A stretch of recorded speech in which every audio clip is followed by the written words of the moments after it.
Nah,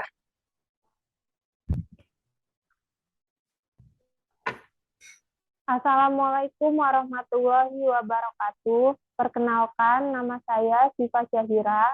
Saya dari kelompok 7 sebagai moderator yang membahas tema diskusi tentang karya tulis ilmiah. Sebelumnya, perkenalkan anggota tim saya. perkenalkan nama saya Siti Amanda Maharani Praditya sebagai moderator. Perkenalkan, nama saya Taca Putri sebagai notulen. Perkenalkan, nama saya Sofina Pisasari sebagai pemateri. Perkenalkan, nama saya Wijaya Rahmawati sebagai pemateri. Baiklah, langsung saja kita ke materi. Kepada pembaca materi, saya persilahkan. Baik, pertama kita akan membahas tentang apa itu karya tulis ilmiah. Karya ilmiah adalah karya tulis yang dibuat untuk memecahkan suatu permasalahan dengan landasan teori dan metode ilmiah. Biasanya karya ilmiah berisikan data, fakta, dan solusi mengenai suatu masalah yang akan diangkat.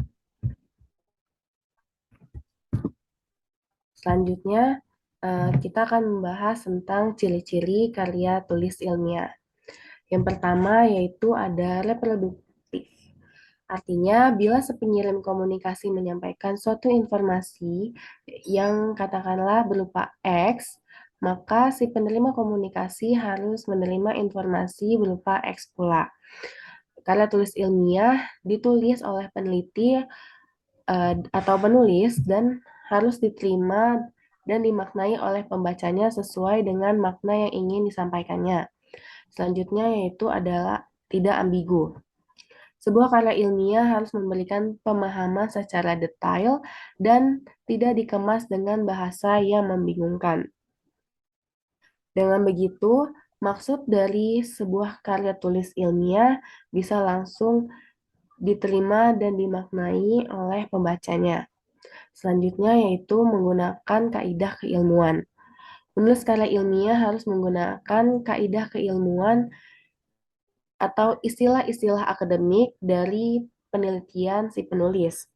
Hal ini bertujuan untuk menunjukkan bahwa penulis mempunyai atau memiliki kapabilitas pada bidang kajian yang akan dibahas atau pada karya tulis ilmiah.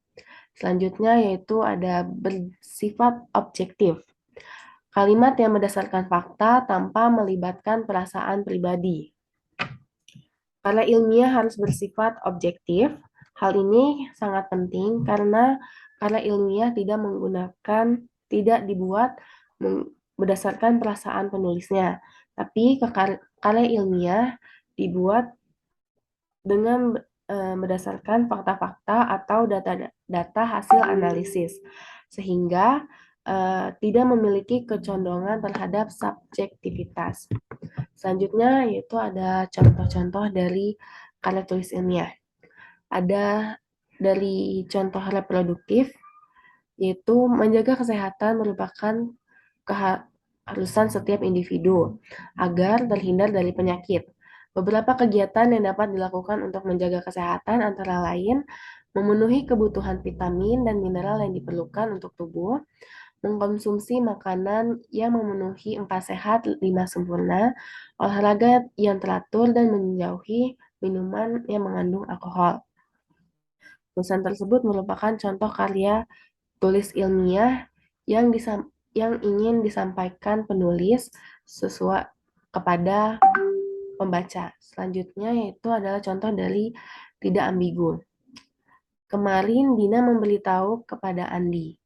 Makna memberitahu memiliki makna ganda karena kata memberitahu bisa memaknai memberitahu berupa makanan atau bisa juga berupa informasi penting kepada Andi. Jika ingin pada kala tulis ilmiah harus dijelaskan kata memberitahu ini memberitahu berupa makanan atau informasi. Selanjutnya yaitu bersifat objektif. Yang pertama ada dalam 1 tahun terdapat 12 bulan. Dan yang kedua ada saat ini gajah merupakan hewan terberat di dunia. Berikut adalah contoh kalimat bersifat objektif karena kalimat tersebut sesuai dengan data-data dan fakta-fakta yang benar-benar terjadi. Selanjutnya yaitu ada kaidah keilmuan. Rudy memiliki kemampuan retorika yang baik dalam diskusi tadi. Pada kalimat ini terdapat kaidah keilmuan yaitu retorika yang memiliki arti kemampuan dalam berbicara.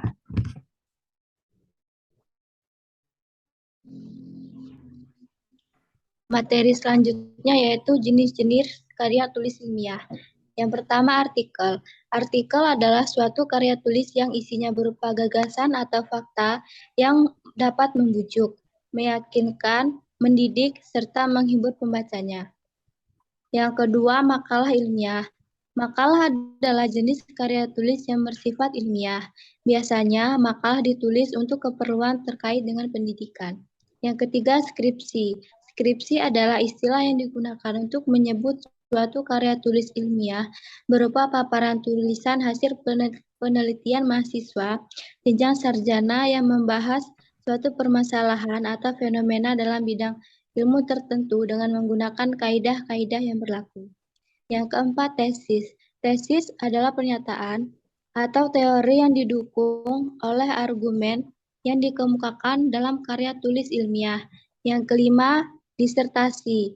Disertasi adalah karya tulis ilmiah resmi akhir seorang mahasiswa dalam penyelesaian program S3.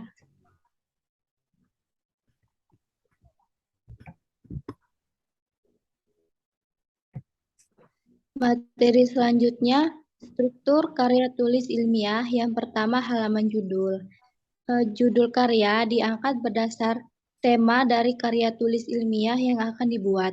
Judul hendaknya ditulis seunik dan semenarik mungkin, sehingga memunculkan keingintahuan dan rasa penasaran bagi calon pembaca. Yang kedua, abstrak. Abstrak merupakan ringkasan dari keseluruhan isi suatu karya tulis ilmiah. Abstrak berfungsi memberikan penjelasan kepada pembaca agar secara cepat pembaca memahami isi, maksud, dan tujuan dari penulis menuliskan karya tulis tersebut.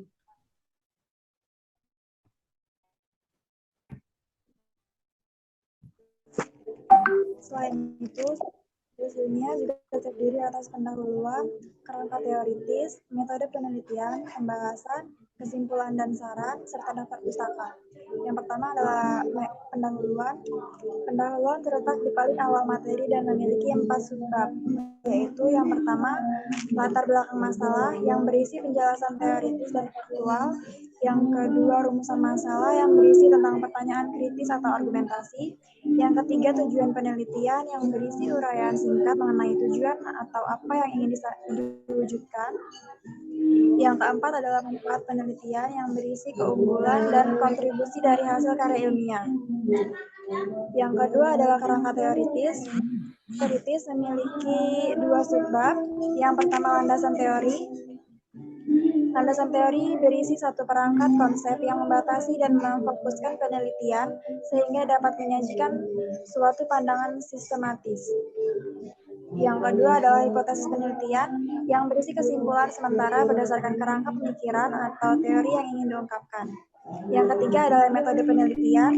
Metode penelitian berisi tentang langkah-langkah yang digunakan dalam penelitian. Ada 2 metode yang sering digunakan. Yang pertama, metode kualitatif dan metode kuantitatif. Yang pertama adalah metode kualitatif yang berfokus untuk melakukan analisa dan pendeskripsian terhadap masalah. Yang kedua adalah metode kuantitatif yang berfokus dengan analisa terhadap angka, tabel, hingga statistik. Yang keempat adalah pembahasan.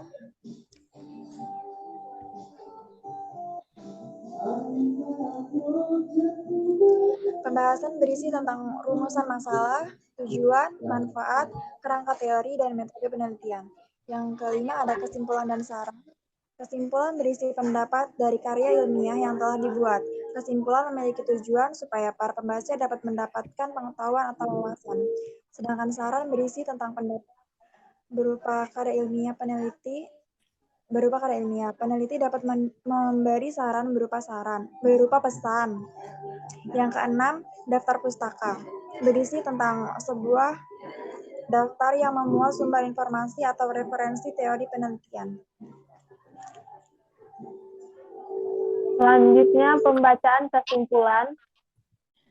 Kesimpulannya adalah, karya tulis ilmiah adalah karangan yang ditulis sesuai fakta atau hasil observasi, yang ditulis dengan sistematis dan sesuai dengan kaidah penulisan ilmiah yang baik dan benar, serta menggunakan bahasa yang baku dan logis. Manfaat karya tulis ilmiah mengembangkan keterampilan membaca, berargumen, serta menyusun gagasan yang baik dan benar.